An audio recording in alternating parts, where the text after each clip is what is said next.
विधानसभा के बाहर भी। सबसे पहले विधानसभा के बाहर विधानसभा परिसर में महराज मलिक की गिरफ्तारी को लेकर एक तरह का शांतिपूर्ण विरोध प्रदर्शन हुआ। विधानसभा के अंदर महराज मलिक के मुद्दे पर बहस भी हुई। विधायक शेख खुर्शीद और विधायक आरएस पठानिया के बीच तीखी बहस देखने को मिली। सदन में एमवाई तारिगामी बोल रहे थे। इसी दौरान महराज मलिक को लेकर दोनों विधायकों में तीखी बहस हो गई। सदन का माहौल गर्मा गया। विधानसभा अध्यक्ष के बीच बचाव करने के बाद ये मामला शांत हुआ। इससे पहले जब एनसी विधायकों ने महराज मलिक का मुद्दा उठाने की कोशिश की तो स्पीकर ने इसकी इजाजत नहीं दी, लेकिन देखते ही देखते ये बहस तब्दील हो गई। सुन लीजिए क्या कुछ हुआ।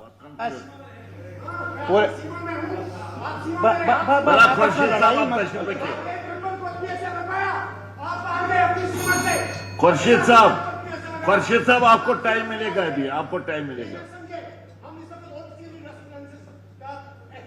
तशरीफ रखिए आप, चलिए। बहरहाल मैं ये तो कंक्लूड कर दीजिए।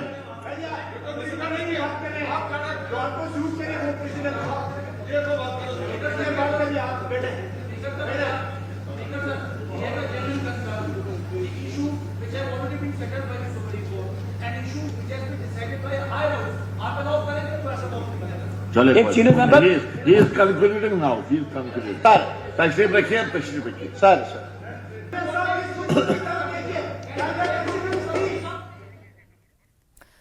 तो विधानसभा के अंदर महराज मलिक की गिरफ्तारी का मुद्दा गूंज उठा। आखिरकार इससे पहले जब एनसी विधायकों ने इस मुद्दे को उठाने की कोशिश की तो अब्दुल रहीम राठौर जो कि विधानसभा स्पीकर हैं, उन्होंने इस मुद्दे को उठाने की अनुमति नहीं दी। लेकिन उसके बाद जो ये तीखी बहस देखने को मिली, अवाम इत्तेहाद पार्टी के लंगेट से विधायक हैं खुर्शीद अहमद और आरएस पठानिया के बीच ये तीखी बहस हुई। महराज मलिक की गिरफ्तारी पीएसए के अंतर्गत हुई है और इस वक्त वो जेल में बंद हैं।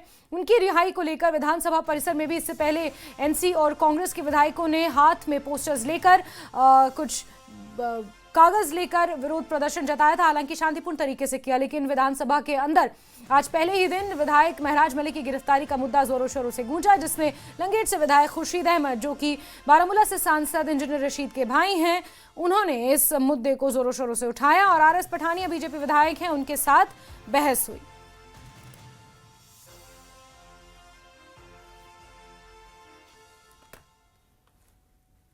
और विधानसभा का सत्र शुरू हो चुका है। पहले ही दिन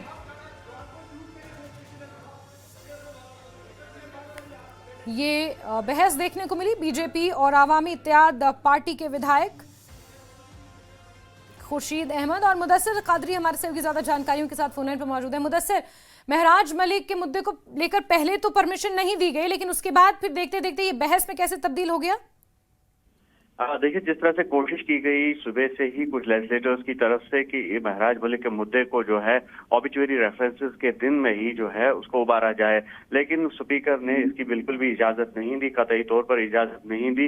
जिसके बाद हालांकि कुछ एमएलए ने अपनी नशिस्तों पर खड़ा होकर जो है ये कोशिश की कि जो महराज मलिक की डिटेंशन है उस पर बात हो, लेकिन स्पीकर ने बिल्कुल उससे इनकार कर दिया। कहा कि ये आज का दिन जो है ये मुख्तस रखा गया है, यानी कि डेडिकेट किया गया है ऑबिचुअरी रेफरेंसेस के लिए, और आज के दिन खाली उनके जो फौत हुए हैं, जो हाल ही में डिसीज जो लीडर्स हैं या फॉर्मर जो मेंबरान है हाउस के, तो उनको ट्रिब्यूट्स पेश किए जाएंगे। तो इस पर जो है इजाजत नहीं दी गई। और बाद में जिस तरह से एमएलए कुलगाम मोहम्मद यूसुफ तारिगामी ने अपना स्पीच जो है वो शुरू किया और उसके बाद उन्होंने जो सत्यपाल मलिक को रेफर किया और इसी हवाले से उन्होंने कश्मीर की तारीख या जम्मू कश्मीर की हिस्ट्री के बारे में बात करनी चाहिए, तो उस पर ऑब्जेक्ट किया बीजेपी के एमएलएज ने और जो गर्म गुफ्तारी है वो देखने को मिली। और उसके बाद जो एमएलए लंगेट शेख खुर्शीद है तो वो उठे और उन्होंने जो है वहां पे आर्ग्यूमेंट किया और आर्ग्यूमेंट में हिस्सा लिया और बीजेपी से इस बात का जवाब माना। हालांकि जो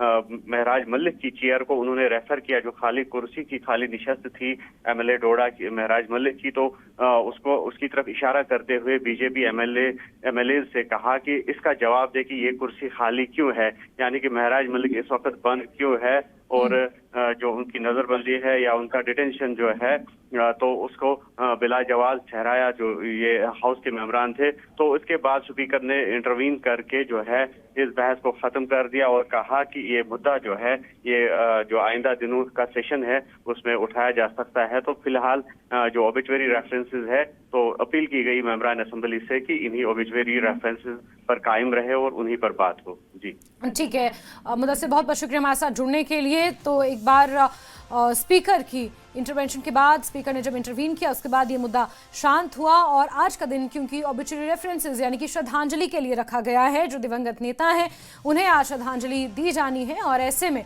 इसी बात का हवाला देकर विधायक महराज मलिक की गिरफ्तारी का जो मुद्दा था उसे शांत करवाया गया। जम्मू कश्मीर विधानसभा सत्र के पहले ही दिन डोडा से विधायक महराज मलिक की गिरफ्तारी का मुद्दा छा गया। नेशनल कॉन्फ्रेंस और कांग्रेस के विधायकों ने विधानसभा परिसर में शांतिपूर्ण विरोध प्रदर्शन किया। पीएससी के तहत हुई गिरफ्तारी को अलोकतांत्रिक बताया। सदन के भीतर भी कुछ विधायकों ने मुद्दा उठाने की कोशिश की, लेकिन विधानसभा अध्यक्ष अब्दुल रहीम राठौर ने आपत्ति जताई और इस मुद्दे को उठाने की अनुमति देने से इनकार किया। लेकिन उसके बावजूद भी बहस हुई। आरएस पठानिया उधमपुर ईस्ट से विधायक हैं और अवामी इत्तेहाद पार्टी के विधायक लंगेट से खुर्शीद अहमद के बीच तीखी नोकझोंक इसको देखने को मिली।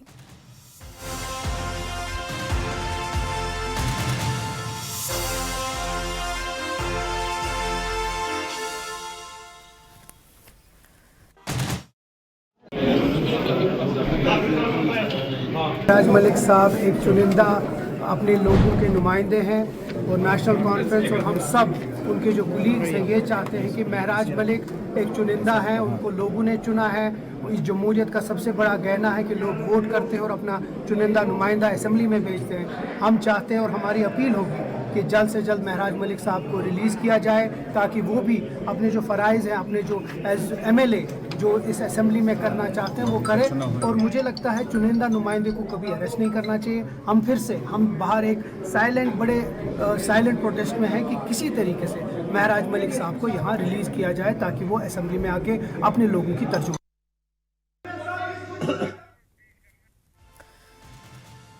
तो आपने जदीबल से विधायक तनवीर सादिक को सुना। उन्होंने कहा कि एक इलेक्टेड मेंबर हैं और पीएसए उनके ऊपर लगाना कहीं से भी सही नहीं है।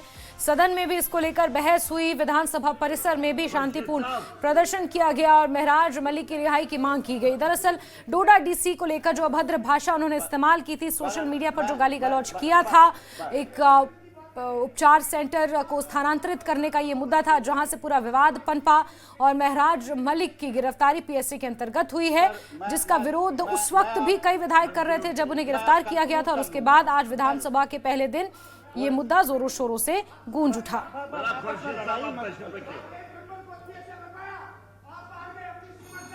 खुर्शीद साहब आपको टाइम मिलेगा, अभी आपको टाइम मिलेगा। वहीं नेता प्रतिपक्ष सुनील शर्मा के बयान पर छिड़ी सियासी जंग अब मुख्यमंत्री उमर अब्दुल्ला के आधे कॉफी बनाने पर आ गई है। असल में नेता सुनील शर्मा ने बडगाम की एक सभा में कहा था कि नेशनल कॉन्फ्रेंस धोखेबाज पार्टी है, हम ना तो उनके साथ मिलकर कभी सरकार बनाएंगे ना ही हमें इसकी जरूरत है। जिस पर मुख्यमंत्री उमर अब्दुल्ला ने कहा कि सरकार तो तब बनाएं जब उन्हें हम साथ आने का ऑफर देंगे, उन्हें इसका ऑफर ही कौन दे रहा है। इसके बाद मुख्यमंत्री ने कहा कि नेता प्रतिपक्ष इधर उधर की बातें ना करें बल्कि अपने काम पर ध्यान दें। जिस पर पलटवार करते हुए नेता प्रतिपक्ष सुनील शर्मा ने कहा कि मुख्यमंत्री हमें हमारा काम ही बता दें, वो खुद तो काम करते नहीं क्योंकि आधे घंटे तक तो वो कॉफी बनाते रहते हैं। एलओपी साहब से पूछिए ना ऑफर आया कहां से, क्योंकि हमने तो कोई ऑफर नहीं दी और उनकी तरह हम मतलब छुप के काम करते नहीं हैं। अगर हमने कोई ऑफर करनी होती तो आप सबके सामने करते। कोई ऑफर आया नहीं तो अब एलओपी साहब जब अपने काम में जरा दिलचस्पी ज्यादा दें और ये बेबुनियाद बयान जो है इनको अपने घर में ही रखें। तो मैं अब सीएम साहब के पास जाऊंगा, उनसे पूछूंगा मेरा काम क्या है। वो अब डिसाइड करेंगे कि अपोजिशन का भी काम क्या है, मेरा काम क्या है। उन्हें पूछिए कि वो अपना काम कितना करते हैं, जो उन्हें अपना काम करना चाहिए था। जिनको कॉफी बनाने में आधा घंटा लगता है, वो जम्मू कश्मीर के गरीबों की कितनी सेवा करेंगे, वो खुद आप अंदाजा लगाइए। असल में कुछ दिन पहले मुख्यमंत्री उमर अब्दुल्ला ने अनंतनाग की एक रैली में स्टेटहुड पर कहा था कि चुनाव के बाद हमारे पास दो ही रास्ते थे, अगर बीजेपी के साथ सरकार बनाते तो फौरन स्टेटहुड का दर्जा मिल जाता, और दूसरा रास्ता था बीजेपी से अलग रहकर काम करने का, जिस पर बडगाम की सभा में नेता प्रतिपक्ष सुनील शर्मा ने कहा कि हमें नेशनल कॉन्फ्रेंस के साथ सरकार बनानी ही नहीं है, और जब बनानी होगी तो उसे पता भी नहीं चलेगा। लेकिन मेरे सामने दो रास्ते थे इलेक्शन के बाद। एक रास्ता वो जो 2015 में पहले ही आजमाया गया। मैं चाहता हूं तो पिछले साल अक्टूबर में बीजेपी को हुकूमत में शामिल करता। मुमकिन है शामिल करने का हमें ये तोहफा मिलता कि फटाफट वो हमें रियासत का दर्जा देते। लेकिन क्या रियासत हासिल करने के लिए आप लोग सौदा करने के लिए तैयार हैं? चाहिए ही नहीं हमें। नेशनल कॉन्फ्रेंस के साथ हम सरकार बनाएंगे ही नहीं, जरूरत ही नहीं है हमें। तुम जैसे धोखेबाजों के साथ, तुम जैसे कातलों के साथ हम सरकार बनाए, भूल जाओ, हमारे दरवाजे तुम्हारे लिए बंद हैं। हमें न सरकार बनाने की जरूरत है, न हमें कोई दौड़ है, न कहीं हमें होड़ है। जिस दिन बनानी होगी तुम्हें उस दिन पता भी नहीं चलेगा। तो जम्मू कश्मीर की 4 राज्यसभा सीटों की वोटिंग का काउंटडाउन भी अब शुरू हो चुका है। 4 सीटों के लिए कल ही मतदान होना है, लेकिन उसके पहले कांग्रेस के रुख से सवाल ये उठ रहे हैं कि आखिर कांग्रेस के विधायक क्या करेंगे। ये सवाल इसलिए क्योंकि कांग्रेस राज्यसभा चुनाव में मनचाही सीट नहीं मिलने से नाराज है। कल फारूक अब्दुल्ला ने कांग्रेस विधायकों को एनसी विधायक दल की बैठक में बुलाया था, लेकिन कांग्रेस के विधायक एनसी की बैठक में नहीं पहुंचे। कांग्रेस विधायकों की अलग से बैठक हुई, जिसमें विधायकों ने आलाकमान के नाम पार्टी के यूटी अध्यक्ष को लिखित स्टेटमेंट दिया, जिसमें विधायकों ने राज्यसभा चुनाव, 2 सीटों पर उपचुनाव और मौजूदा राजनीतिक हालात को लेकर अपनी अपनी बात लिखी है। एनसी के साथ गठबंधन के सवाल पर पार्टी के यूटी अध्यक्ष तारिक हामिद कर्रा ने कहा कि हाल फिलहाल जो कुछ हुआ है उससे कांग्रेस नेताओं का आत्मविश्वास हिल गया है, जिस पर विधायकों की राय जानने के बाद आलाकमान को फैसला लेना है। आज शाम कांग्रेस के विधायक फिर से बैठक होगी और जिसमें आगे की रणनीति तय की जाएगी, जिस पर उमर अब्दुल्ला ने कहा कि कांग्रेस को अपने फैसले लेने का हक है, लेकिन उन्हें भरोसा है कि वो राज्यसभा चुनाव में बीजेपी की मदद नहीं होने देगी। हमने आपसे बताया कि कुछ चंद ऐसे अहम अमूरात हैं, कुछ ऐसी हैपनिंग्स जो पिछले हफ्ते 10 दिन से यहाँ पे हुई, उन बातों को मद्देनजर रख के हमने एक बार फिर से अपने मेंबरान की उनकी जो ओपिनियंस है उसको कलमबंद किया, उनकी जो तजावीज़ हैं उनको कलमबंद किया। और इसीलिए हमने जैसा कि एक नेशनल पार्टी का होता है, यहाँ की तजावीज़ जो है वो मरकज़ी क़यादत के सामने जाती है और वहाँ से उनकी गाइडेंस उसमें सीख की जाती है।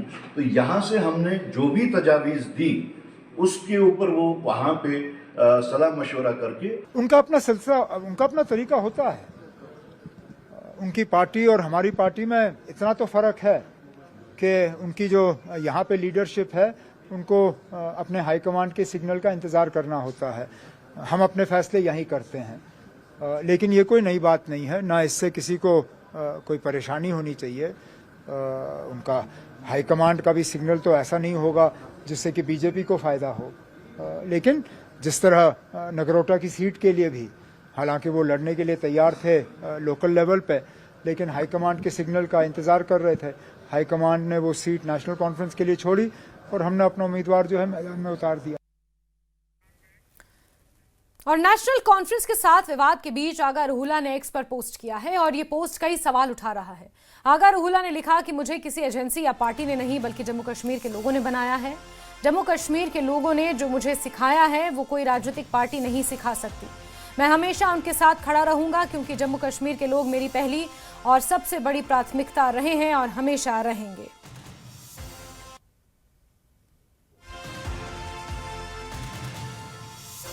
तो आगा रुहुल्ला बार बार सोशल मीडिया के माध्यम से कई बार तंज कसते हैं और एक बार फिर से नेशनल कॉन्फ्रेंस के साथ चल रही तनातनी के बीच उन्होंने ये पोस्ट किया है, जिसमें उन्होंने लिखा है कि मुझे किसी एजेंसी या राजनीतिक पार्टी ने नहीं बल्कि मुझे जम्मू कश्मीर की आवाम ने बनाया है। उन्होंने जो कुछ मुझे सिखाया वो कोई पॉलिटिकल इंस्टीट्यूशन कभी नहीं सिखा सकता। करेज, पेशेंस और कन्विक्शन जम्मू कश्मीर की आवाम ने सिखाई है। मैं हमेशा उनके साथ खड़ा हूं और आगे भी हमेशा आवाम के साथ ही खड़ा रहूंगा।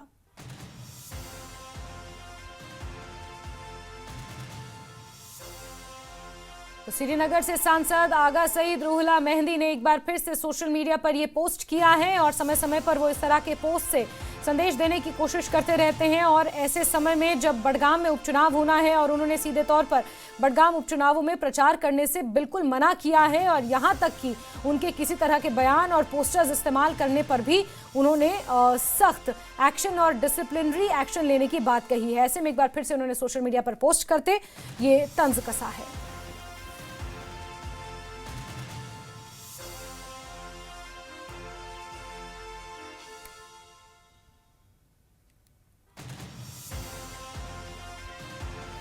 तो एनसी के साथ जो ये विवाद है आगा सईद रूहुल्लाह मेहंदी का वो और गहराता जा रहा है।